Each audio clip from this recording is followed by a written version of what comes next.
Olá, seja bem-vindo. Um bom dia, uma boa tarde, uma boa noite a você, nosso aluno, nossa aluna querida da nossa escola, do sexto ao nono ano, aliás. Seja bem-vindo às nossas culturas gerais dessa semana, às nossas capelas especiais, onde trataremos do assunto sobre a última semana da vida de Cristo aqui na Terra. Hoje, especificamente, eu não falarei dos últimos suspiros e dos últimos momentos da vida de Cristo. Eu falarei de um dos milagres que vai ter relação com o final dessa semana, ok? Lembrando que eu estou orando por todas as famílias da escola, desde que começou essa crise do coronavírus, e eu tenho orado por vocês a cada dia, a cada momento. Creio que cada um na sua igreja, também na sua casa, deve estar clamando para que Deus cure e sare o planeta dessa terrível doença, não é verdade? Que Deus abençoe você e sua família. Vou pedir para que você curve a sua fronte, feche os seus olhos, para que possamos fazer uma oração ao nosso Deus. Senhor, ao abrir a sua palavra, que o Senhor nos ajude a entendê-la e guardá-la em nosso coração. Mostra-nos o caminho hoje e sempre, Senhor. É o que eu te peço, em nome de Jesus. Amém. O que eu vou ler para vocês agora está no Evangelho de São João, capítulo 11, versos 1 em diante, que diz assim: Estava enfermo Lázaro de Betânia, da aldeia de Maria e de sua irmã Marta. Esta Maria, cujo irmão Lázaro estava enfermo, era a mesma que ungiu com bálsamo o Senhor e lhe enxugou os pés com seus cabelos.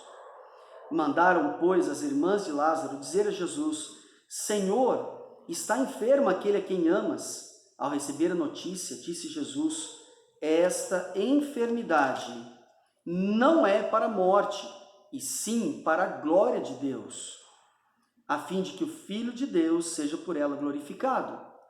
Ora, amava Jesus a Marta, a sua irmã e a Lázaro.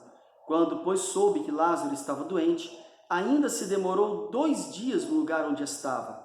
Depois disse aos seus discípulos: Vamos outra vez para a Judéia. Bom, é uma das histórias mais impressionantes da palavra de Deus. Quando Cristo esteve na terra, ele fez 3 milagres de ressurreição. A filha de Jairo, o filho da viúva de Naim, e ele ressuscita Lázaro. Nos 2 primeiros milagres, que você encontra nos outros evangelhos, você descobre que algumas pessoas questionaram ou tinham motivo para questionar esse milagre de Jesus. Por que eu estou falando isso? É muito simples. No primeiro milagre, na filha de Jairo, ele chega e diz assim: ela não morreu, ela está dormindo. Alguns podem ter pensado: bom, Jesus não ressuscitou a menina, ele só fez algum tipo de cura ali, algum tipo de milagre, mas ela não chegou a morrer em si. O filho da viúva de Naim também poderia ter sido questionado o milagre, porque o menino, o esquife, estava passando com sua mãe e Jesus vem e toca no menino e ele ressuscita. Pode ter ficado alguma dúvida. Não sei se vocês sabem, há uma doença onde as pessoas podem ficar até 3 dias dados como mortas. Por isso que tem que se fazer todos os testes, né, para verificar se realmente tem ondas cerebrais e etc., para saber se a pessoa não morreu realmente. Mas esse milagre, você vai encontrar um detalhe que chama muito a nossa atenção. Preste bem atenção no que eu vou ler agora. Verso 17. Chegando Jesus, encontrou Lázaro já sepultado havia 4 dias. Havia uma crença judaica na época que após 3 dias de alguém morto, se alguém fosse ressuscitado, realmente poderia ser encarado aquilo como um dos maiores ou o maior milagre, porque aos olhos dos judeus e aos olhos humanos, realmente isso é quase que impossível. Mas lembrando que a Bíblia diz: aquilo que é impossível aos homens é possível para Deus. 4 dias ele estava dentro já do túmulo e morto. Quando o ser humano começa a morrer, acontece algo no corpo humano que é tremendo e assustador até. Começa um processo chamado de fagocitose, como diz a ciência. As próprias células vivas começam a comer o resto do corpo, desculpem falar disso, Não quero assustar ninguém, apenas o que acontece com o corpo em decomposição. E ali então, por isso que nós viramos um esqueleto, porque as células vão tendo que sobreviver com aquilo que ainda sobrou, entre aspas, de tecido, de músculo humano, de órgãos. Então, por isso que nós vamos nos tornando como um esqueleto. 4 dias, praticamente, quase todo o corpo já estava em estado de putrefação, assim se chama. Porque olha o que acontece aqui. Continuando, verso 22 diz assim: mas também sei que mesmo agora, tudo quando pedires a Deus, Deus te concederá. Marta disse isso para Jesus. Ela disse assim: Jesus, se o Senhor estivesse aqui, o meu irmão não teria morrido. Mas também sei que mesmo agora, repetindo, tudo quanto pedires a Deus, Deus te concederá. Declarou-lhe Jesus: teu irmão há de ressurgir.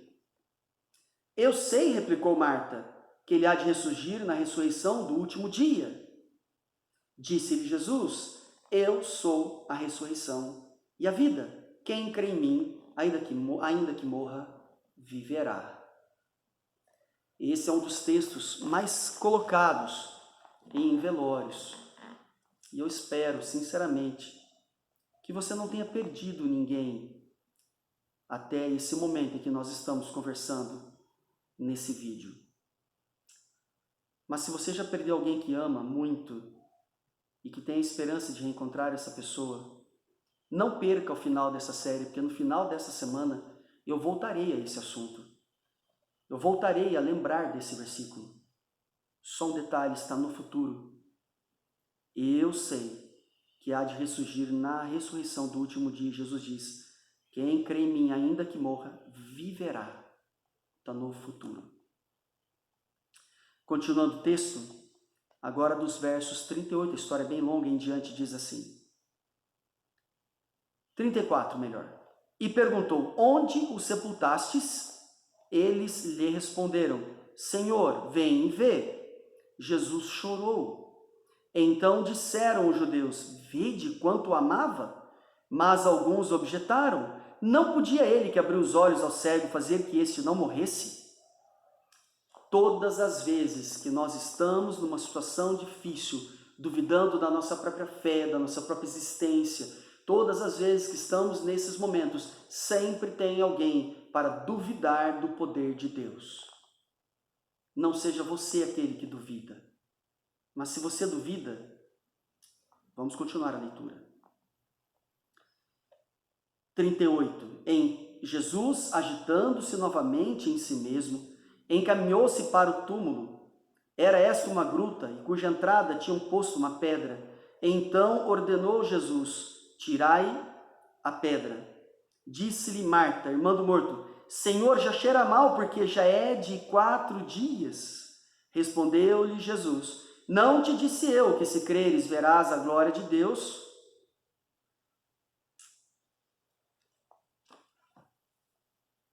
Chama a atenção para a frase de Jesus: tirai a pedra.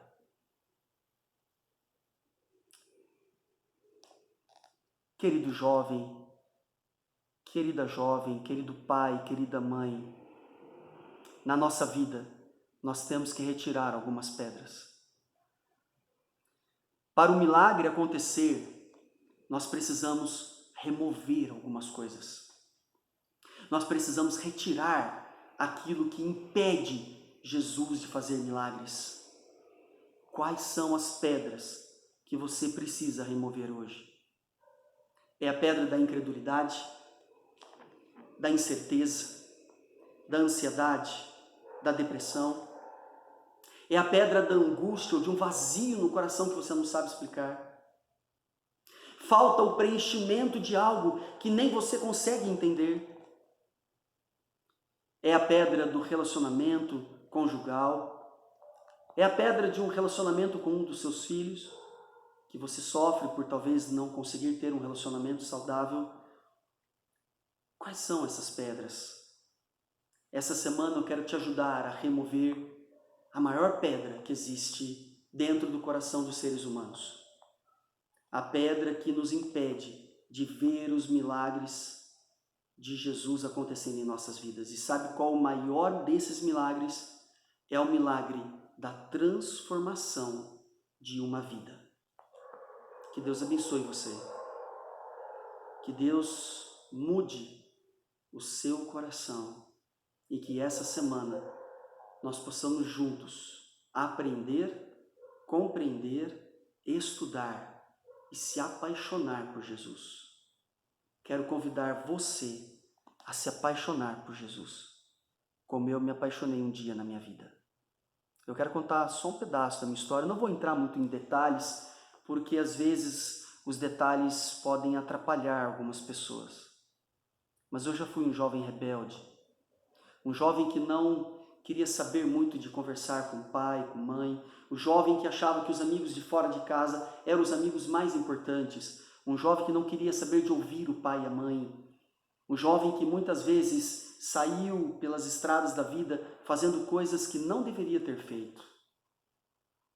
Hoje e essa semana eu quero pedir para que você, pai, para que você, mãe, para que você, meus jovens queridos e amados, removam as pedras, sejam elas quais forem, para que vocês se aproximem de Jesus e vejam os milagres acontecendo. Que Deus abençoe você. Até amanhã. E eu contarei um pouco mais da minha história e de outras histórias para vocês. Que Deus vos abençoe.